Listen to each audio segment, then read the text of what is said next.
John Grady. Thank you very much, Mr. Todd House. Question maybe for Christiana and Beatrice and Charlotte. To bring this to life, if I'm a Scottish MP, so if I'm building a set of offshore wind farms in the north of Scotland, I also need to build transmission infrastructure from Scotland down to England. And the hold-ups of this involve connection queues, planning delays in Scotland, and planning delays in England. And what this bill seeks to do with the reforms in England and Scotland is to reduce those delays. So I want to unpick what that means for my constituents in terms of jobs and investment. So how much money, first of all, is going to be invested in the grid in Scotland over the next 5 to 10 years? Because this bill helps speed that investment up. Maybe a question for Christiana and Beatrice. So our programme of projects to deliver for 2030 is a £22 billion investment. It's the biggest investment that we've seen in the north of Scotland probably since the Second World War. So it's really significant for constituents there. And our colleagues in Scottish Power have their investments within your area as well. Well, alongside that, there are a significant number of jobs. We expect around 6,000 jobs enabled through our investments in Scotland specifically. Just this year, we'll be recruiting another 600 people into SSEN Transmission to help with this transformation of our grid network. All of that, as you say, is dependent on us getting consent to progress all these projects and the necessary regulatory approvals for those investments.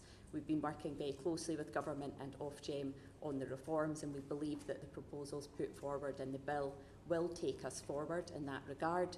As I said earlier, the secondary legislation and the work with the Scottish Government will be critical to capturing those benefits. And Charlotte, some of the projects you're doing rely on Scottish infrastructure, so is it the same in England? More jobs, more activity?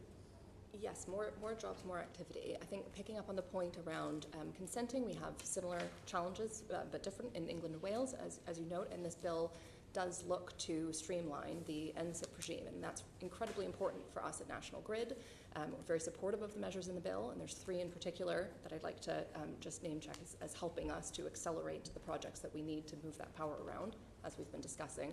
So the first one is around the commitment to refresh the NPSs every 5 years or more frequently.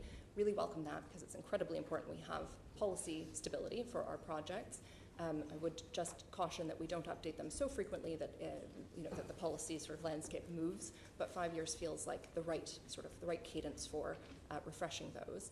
Another measure in the bill that will help is the ability to opt out of the NSIP regime where that's more appropriate for particular projects. So sometimes at National Grid, we're upgrading a substation, for example. We need to move some overhead lines around, and you can trip that threshold and end up in the NSIP regime where really that doesn't feel like the sort of spirit of the regime. That's not what it was set up to do. So that ability to write to the Secretary of State and explain why that's not the most appropriate regime is really helpful for us, and we really welcome that measure. And then the third one was something that was spoken about in the previous by the previous panel around the announcement yesterday to look again at the consultation requirements and move to a non-statutory footing for consultation for NSIP projects, which again will really help us to engage more in a more targeted way, in a more effective way, and a more proportionate way so that we can bring the projects forward whilst continuing to engage communities, which helps us to ensure we've got the right projects in the right place.